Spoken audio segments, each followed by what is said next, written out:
안녕하세요. 무릎학교에서 과학을 맡고 있는 백성혜입니다. 여러분, 고정형 메모지 아시죠?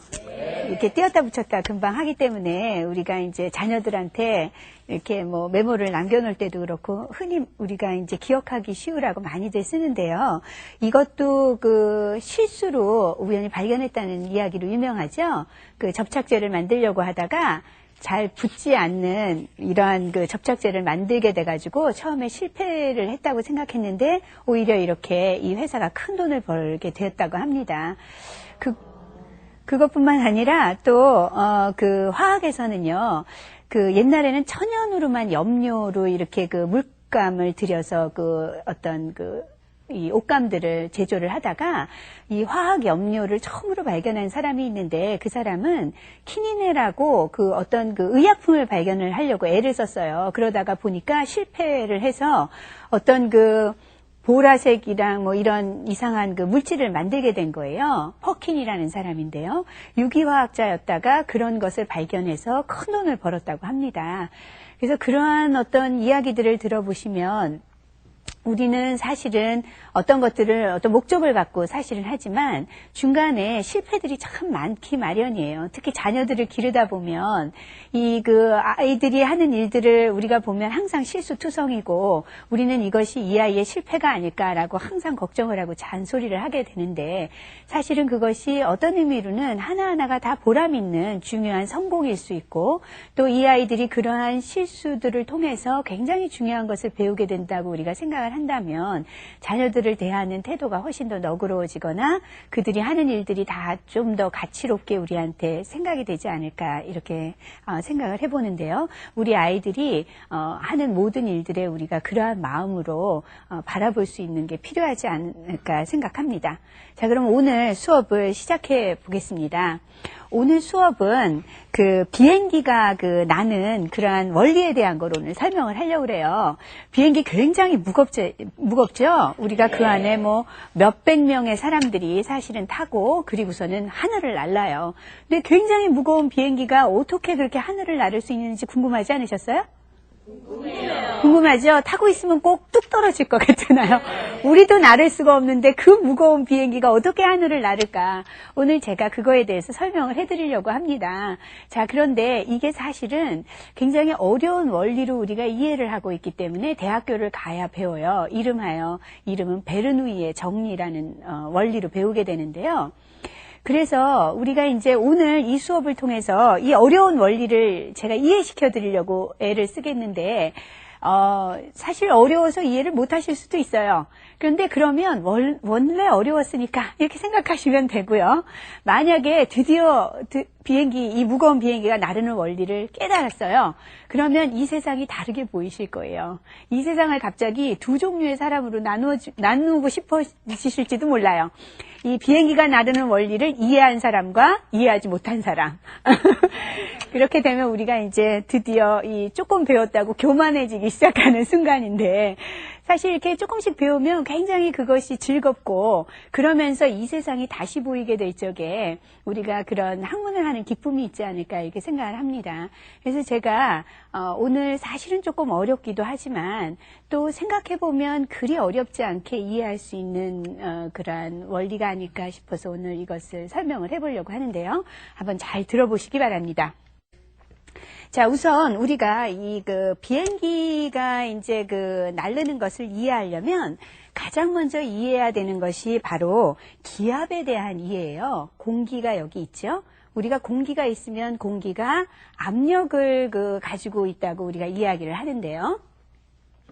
자, 제가 이제 이 물통을 하나 준비를 했어요. 우리가 이제 흔히 약수터에 가면 좋은 물 뜨려고 이제 이런 약수물 뜰 통을 준비를 하잖아요. 여러분 이거 가득히 물 담으면 여러분 들 수 있으세요? 이거 굉장히 무거워요. 그러니까 꼭 남편을 데리고 가셔야 됩니다. 아니면 다 큰 아들을 데리고 가시거나, 저는 요새 장 보러 가려고 해도 혼자 못 갑니다. 짐이 무거워서 항상 대형 마트 같은 데 많이 가다 보니까 좀 더 싸게 사려고, 그러면 이제 무겁죠. 근데 이런 것들이 우리가 물을 여기만 가득 담아도 참 무겁지만, 기압이라는 것이 얼마만한 무게를 가지고 있느냐면, 이것이 대충 한 40cm 정도의 높이였다고 우리가 가정을 할 적에, 이것을 25개 쌓은 10m 높이의 물기둥을 들어 올리는 힘, 그것이 소위 일기압이 나타내는 힘이라고 우리가 이야기를 해요. 물론 그럴 때 이 기압이라는 것은 항상 단위 면적당 이런 기준이 있어요. 그러니까 예를 들면 1m 1m라면 이게 지금 40밖에 안 되니까 밑넓이 1m 1m면 엄청난 넓이겠죠. 그거 1m 1m 되는 그 밑바닥을 가진 물을 예를 들면 10m까지 올릴 수 있는 그러한, 그러니까 넓이가 더 넓어도 역시 10m 올라갑니다. 더 좁아도 10m 올라가고, 그런 걸 우리가 단위 면적당이라고 이야기를 하는데, 어쨌든 이 물기둥을 10m까지 올릴 수 있는 그러한 힘을 우리가 기압이라고 이야기를 해요. 그럼 참 신기하죠? 그렇게 무지 그렇게 큰 힘이 기압인데 우리가 그 일기압하에서 살고 있잖아요, 지금. 그쵸? 그러니까 아무래도 압사해서 죽지 않고 이렇게 살고 있다는 게 참 신기하죠? 네. 자, 이렇게 우리가 이 기압에 적응하고 있는 것은 우리가 그렇게 진화되어 왔기 때문에 그래요. 만약에 진공, 그러니까 진공이라는 건 기체가 없다는 소리고, 그것은 즉 기압이 0이라는 소리예요. 그런데 이 진공에서 살던 생물이 우리 지구로 온다면 아마 압사해서 죽을 겁니다. 우리는 이렇게 전혀 느끼지 못하는 이 기압이, 우리가 마치 숨을 쉬다 보면 냄새를 처음에 느끼다가 나중에 냄새를 못 느끼게 되죠. 우리가 이렇게 감각이라는 것이 익숙해지면 더 이상 느껴지지 않는 것처럼, 이 기압도 굉장히 큰 힘이지만 우리가 그 안에서 적응이 됐기 때문에 느끼지 못하는 것 뿐이에요. 그런데 우리가 예를 들어 물속 깊이 밑으로 내려가면, 그러면은 이제 수압이 점점 커지죠. 그러면 우리가 또 거기에서는 적응하기가 어렵습니다. 거기에 적응한 생물은 또 따로 살고 있죠. 그쵸? 만약에 우리가 우주 공간으로 그냥 우주복도 입지 않고 나가게 되면 어떻게 될까요? 일기압이 갑자기 사라지겠죠, 우리 몸에서. 우주는 아무것도 존재하지 않으니까 이 진공과 거의 같을 거예요. 그러면 우리는 눈알도 튀어나오고 혈관도 폭발하고 막 모든 게 이 꾹꾹 눌러서 지금 이렇게 제 모습을 취하고 있다가 그냥 다 튀어나와서 아마 공중분해가 될 거라고 생각을 해요. 그러니까 이 기압이라는 것이 실제로 존재한다는 걸 우리가 여러모로 생각을 해볼 수가 있는데요. 이 기압이 비행기가 날르는데 어떤 그 작용을 하는지 한번 생각해 보죠.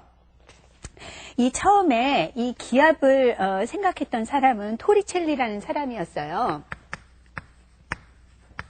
이 토리첼리라는 사람이 이제 물을 예를 들면 물로 하기도 하고, 수은이 훨씬 무겁기 때문에 수은으로 하기도 하는데, 그렇게 해서 물기둥을 이렇게 올리면, 이게 이제 물이면은요, 여기를 이제 내가 물로 처음에 꽉 채우고 뒤집어서 놓으면 여기가 항상 물의 높이가 10m까지 올라간다는 것을 발견했어요. 이것이 이제 여기가 그렇게 되면 진공이 되는데, 바깥이 기체가 있기 때문에 이 기압이 눌러서 그것만큼 밀려 올라오는 거라고 생각을 했죠. 그래서 이제 이렇게 생각을 하면서 우리가 이제 기압의 존재를 처음에 알게 되는데요. 자, 이러한 기압이 실생활에서 굉장히 우리가 많이 이용을 하고 있습니다. 그래서 우선 우리가 이 비행기를 기압의 이 차이로 뜨게 하는 원리를 설명하기 전에 한번 어떻게 이용되는지 같이 보시겠습니다. 우리가 느끼지 못하고 사는 기압. 하지만 공기가 우리 주변에 늘 있듯이 기압도 늘 존재하는데요. 그렇다면 기압이 존재한다는 사실, 우리 생활 어디에서 찾아볼 수 있을까요? 기압차의 원리를 이용한 대표적인 제품이 바로 압력솥입니다. 압력솥은 외부로부터 공기를 차단해 내부의 기압을 최고로 올리는 원리를 이용하는데요. 온도가 높아지면 압력솥 내부의 기체가 활발하게 움직여 물과 쌀을 높은 온도에서 아주 빠르게 익게 해줍니다. 불이 나면 손쉽게 불을 끌 수 있는 도구로 소화기가 있는데요. 이 소화기가 기압차를 이용한다는 사실 아십니까? 분말 소화기의 구조를 살펴보면 작동 손잡이 밑에 가스가 들어있고 이 손잡이를 작동시키면 가스는 소화기 안으로 빨려 들어갑니다. 이때 가스가 팽창되고 그 압력에 의해 소화기 속 분말이 호스를 통해 쏟아져 나오게 되는 것입니다. 자, 잘 보셨죠? 네. 이렇게 그 공기에 대한 그 어떤 기압이 우리 생활에서 이렇게 유용하게 많이 쓰이는 것을 잘 보셨을 텐데요.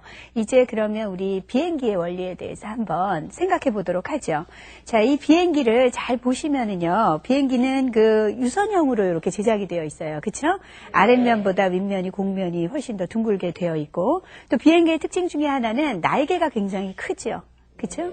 자, 그 다음에 또 하나가 비행기는 항상 비행장에서 뜹니다. 맞아요? 네. 자, 비행장은 어떤 특징이 있죠? 비행장엔 굉장히 긴 활주로가 있어요. 그쵸? 네. 그래서 비행기는 뜨기 전에 항상 그 활주로를 굉장한 속도로 달려나가야 합니다. 이제 그것이 왜 비행기가 뜨는데 굉장히 중요한지 설명을 하려고 그러는데요. 자, 잘 보시면 우선 비행기가 얼마나 무게가 있는지 한번 생각해 보죠. 우리가 비행기를 한 100톤이라고 한번 가정해 보죠. 100톤. 100톤이라는 것이 어느 정도인지 우리가 이제 짐작을 좀 해보려면, 우리가 예를 들면 비행기 한 300명 정도가 타고 말이에요. 그리고서 우리가 모두 60kg이에요. 그러면은 보통 한 18톤 정도 나갑니다. 18톤. 네? 거기에 짐도 있고 비행기 전체의 무게가 있으면 한 100톤 정도면 우리가 비행기의 무게를 넉넉하게 계산한 거겠죠? 자, 이 100톤의 무게가 이제 하늘을 날아야 되는 거예요. 근데 우리가 이제 기압 차이를 아까 이야기를 했는데요. 아까 토리첼리가 실험을 할 적에 우리가 왜 1m, 1m 이렇게 이제 여기도 1m, 여기도 1m인 어떤 물기둥이 있다면 이것이 높이 올라갔을 때 우리가 이 위가 진공이고 여기가 진공이고 바깥이 공기면 밀어서 올라가는 이 높이가 10m라고 말씀드렸었죠? 네. 기억나세요? 자, 이 1m, 1m 밑면이고 높이가 10m인 이러한 물은 대충 한 10톤 정도 돼요. 10톤. 아시겠어요? 근데 비행기가 이 정도 넓이가 아니죠. 날개까지 합하면 이 밑면적이 비행기가 한 10배는 될 거예요. 만약에 길이만 이쪽이 10m고 이쪽이 1m인 그러한 물체라 하더라도 기압이 여기가 0이고 여기가 1기압이라면 밀어 올라가는 힘이 보통 100톤 정도는 밀어 올릴 수 있습니다. 이해하시겠어요? 네. 10톤, 그러니까 1m, 1m인 반경을 가진 그 물기둥을 10m까지 올리는데 1기압이면 되거든요. 그러니까 이제 만약에 우리가 더 무거운 것을 올리려면 그만한 넓이를 가지고 있으면 되는 거죠. 자, 그래서 우리가 비행기가 사실 기압 차이만 있으면 충분히 뜰 수 있다는 것을 우선 이해하시는 게 좋은데요. 그 다음에 이제 비행기의 모습을 보면은요. 자, 이 비행기는 이러한 모양으로 되어 있죠. 이렇게 유선형 모양으로 되어 있어요. 자, 보통 이렇게 비행기가 이제 되어 있을 때, 이 비행기가, 이 앞에 우리가 이제 공기가 있다고 생각을 해보면요. 물론 여기도 공기가 있는데요. 이렇게 이제 달려나가죠.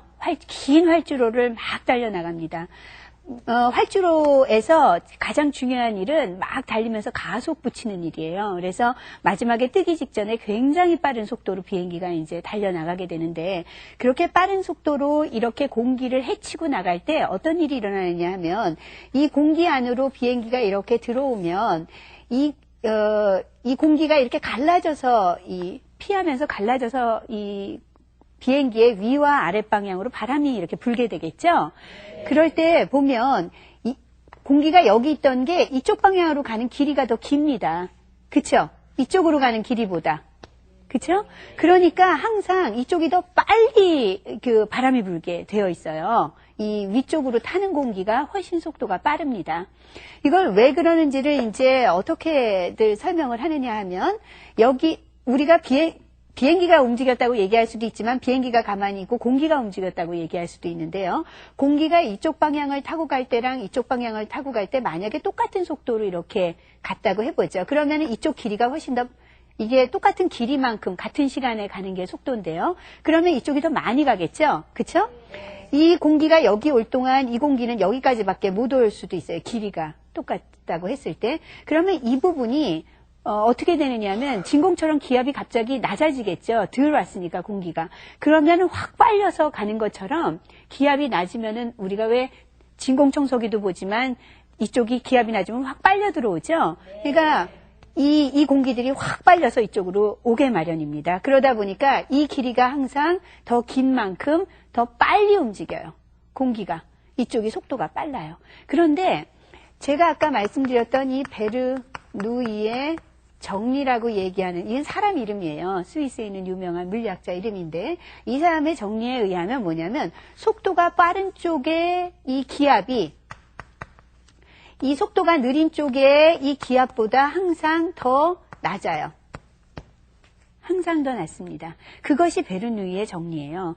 그러면 이쪽이 기압이 낮고 이쪽이 기압이 높으면 항상 기압은 높은 데서 낮은 데로 움직이려고 하기 때문에 비행기가 뜨기 마련이에요. 그런데 이게 기압 차이가 많이 나게 하려면 이 유속 차이가 심해야 되고, 그러기 위해서 비행기는 가능한 한 빨리 달려야 되는 거예요. 그럴수록 차이가 더 벌어지기 때문에. 자, 그게 참 신기하지만 우리가 흔히 실험을 해볼 수가 있어요. 집에서도 여러분의 자녀들한테 보여주실 수 있는데요. 자, 여기에 제가 탁구공을 하나 넣어놨습니다. 그리고 이렇게 잘 보이라고 투명한 이 유리그릇 2개를 이렇게 놔뒀는데요. 제가 이 사이로 바람을 불 거예요. 그러면 어떻게 되느냐 하면, 바람이 불면 제가 이쪽이 기압이 떨어진다 그랬죠. 요 부분이 기압이 낮아져요. 바람이 빨리 부는 쪽이. 그러면 여기는 전체적으로 1기압이었는데 이쪽이 기압이 낮으면 탁구공이 이쪽으로 움직이게 됩니다. 한번 보시겠어요? 아이고.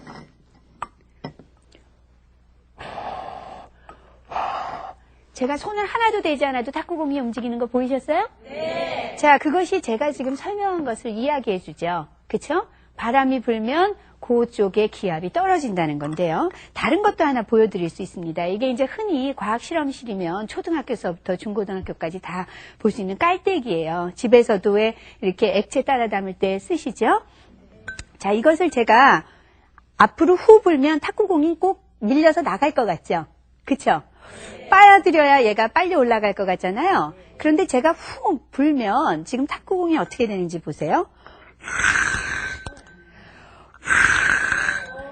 제가 하고 들지 않고 후 하고 내뱉었거든요. 근데 탁구공이 붙어있죠? 여기. 바람이 빠져나가면서 이쪽 기압이 낮아지기 때문에 아래에서 위로 이 탁구공이 들러붙게 되는데요. 이러한 원리가 바로 비행기가 뜨는 원리랑 똑같습니다. 제가 다른 실험을 하나만 더 보여드리면요. 제가 이게 이제 T자가 아닌데 좀 조잡하게 만들었지만, 바람을 이렇게 불면 이쪽이 기압이 떨어집니다. 그러면 여기가 지금 1기압이었는데 물이 어떻게 되나 관찰할 수가 있어요. 물이 나오는 거 보이세요? 네. 제가 이렇게 바람을 불었는데 여기 있는 물이 올라오는 이유가 이쪽을 제가 기압을 떨어뜨렸기 때문에 물이 빨리 올라오는 겁니다.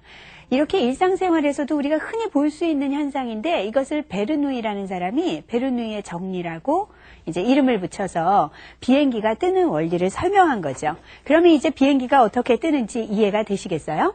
네. 자, 비행기가 빨리 나가면, 자, 비행기가 바람을 가르고 빨리 나가면 이쪽 바람이 이쪽 바람보다 더 속도가 빠르기 때문에 항상 여기의 기압이 더 낮아지고 상대적으로 여기 기압이 높아지기 때문에 이렇게 위쪽 방향으로 비행기가 뜨는 거예요. 이해하시겠죠? 네. 잘 설명해 주실 수 있겠어요? 여러분의 자녀들한테? 네. 제가 만약에 제가 아까 이런 컵을 말씀을 드렸으면 여기에 탁구공이 있었을 때 제가 일로 바람을 불면 여기 기압이 낮아지고 여기 기압이 이쪽이 높고 이쪽이 낮으니까 항상 이쪽으로 탁구공이 움직였죠? 네. 그쵸? 또 하나는 기억하시겠지만 이제 이렇게 제가 깔때기에다가 여기 탁구공을 놨을 때 제가 바람을 이렇게 불면 바람이 이렇게 꺾여서 이쪽으로 나가잖아요? 그러면 이쪽에 있는 기압이 낮아지니까, 그쵸?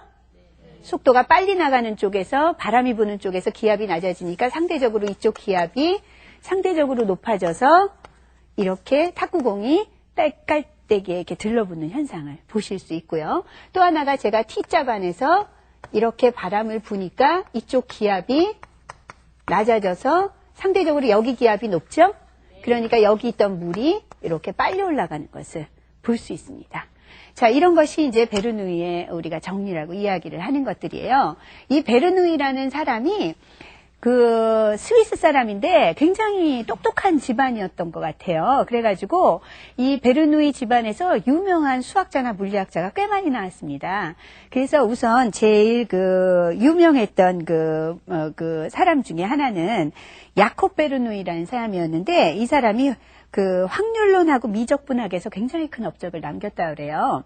그리고 그 동생이 바로 장 베르누이인데 이 장 베르누이는 또 그 미분 방정식에서 또 유명한 업적을 남겼고요. 그 장 베르누이의 아들이 바로 그 다니엘 베르누이인데 이 사람이 이 물리학에서 우리가 지금 설명하는 걸 유체역학이라고 이야기를 해요. 흐르는 것들, 공기나 물의 흐름 이런 것에서 유명한 베르누이의 정리라는 오늘의 이야기를 발견한 것으로 유명합니다.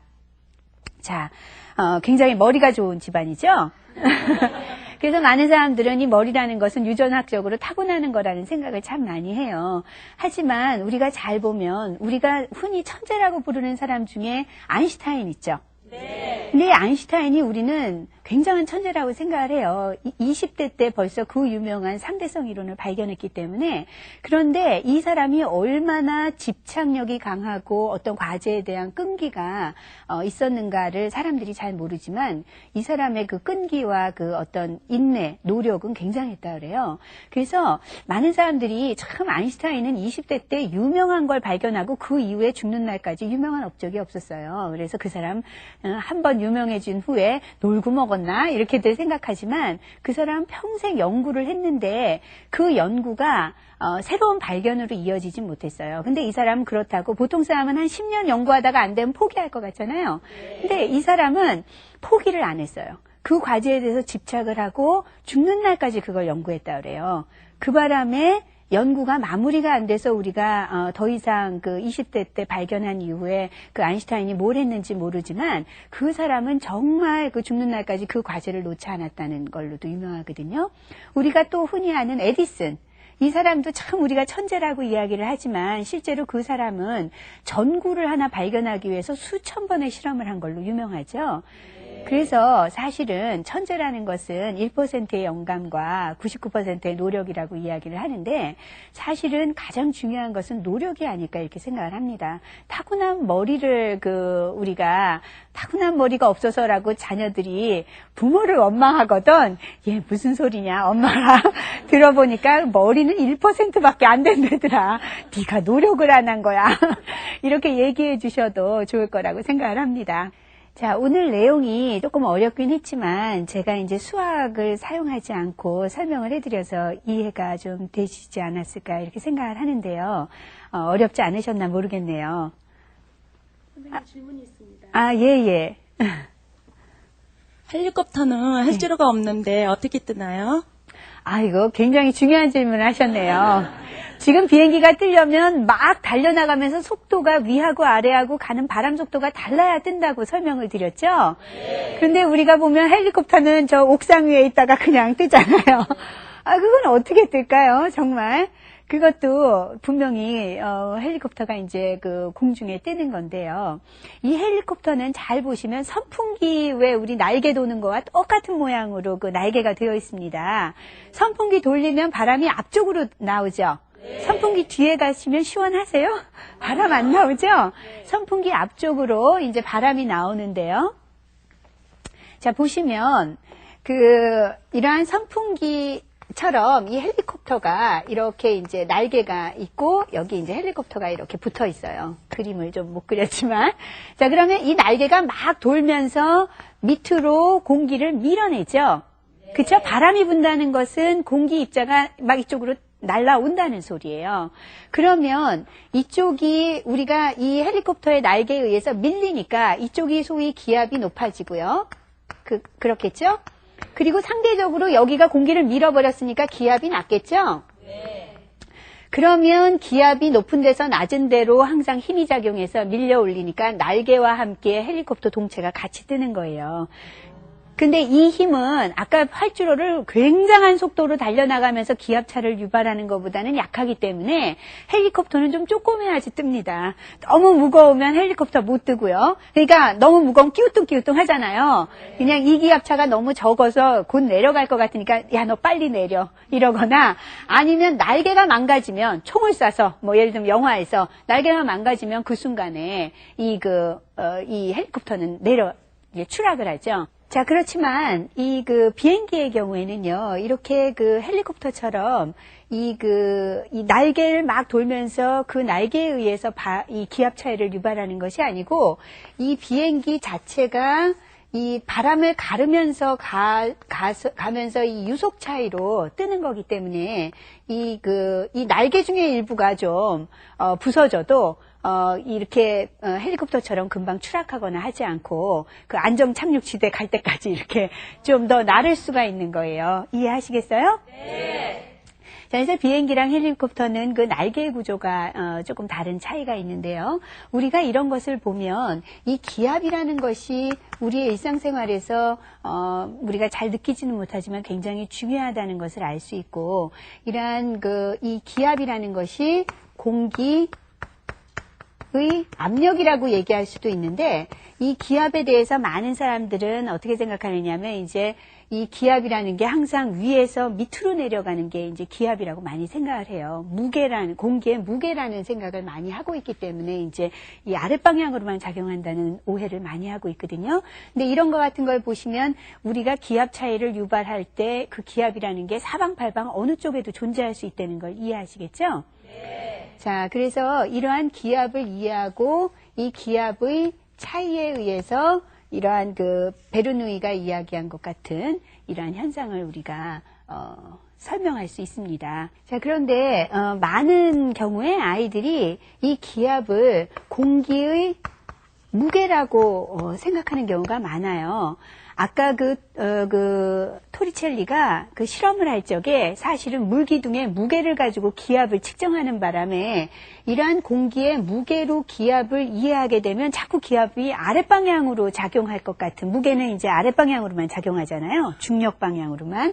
그러한 혼동을 많이 갖고 있는데 실제로 기압이라는 것은 공기 입자들이 모여서 나타내는 압력이기 때문에 방향이 항상 아랫방향이 아니라 사방팔방으로 작용하고, 또 그렇기 때문에 우리가 어느 쪽과 어느 쪽의 기압 차이를 유발하느냐에 따라서 어떤 물체의 움직임을 유발할 수 있다는 것을 오늘 이해하시면 되겠습니다.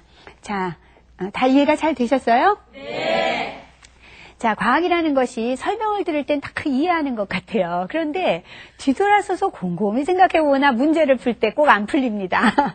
그러니까 자녀들한테 잘 설명해 주려고 이제 야, 내가 오늘 비행기가 왜 뜨는지 알았단다. 그러면은 또 이제 말이 막히실 수가 있어요. 그러면 무릎학교 홈페이지가 운영이 되어 있으니까요. 거기에 내가 설명하려고 했더니 다 알아들었다고 생각했는데 잘 이해가 안 되는 부분이 있습니다 하고 질문을 올려주시면 제가 가능한 한 성실하게 답변을 해드리도록 하겠습니다.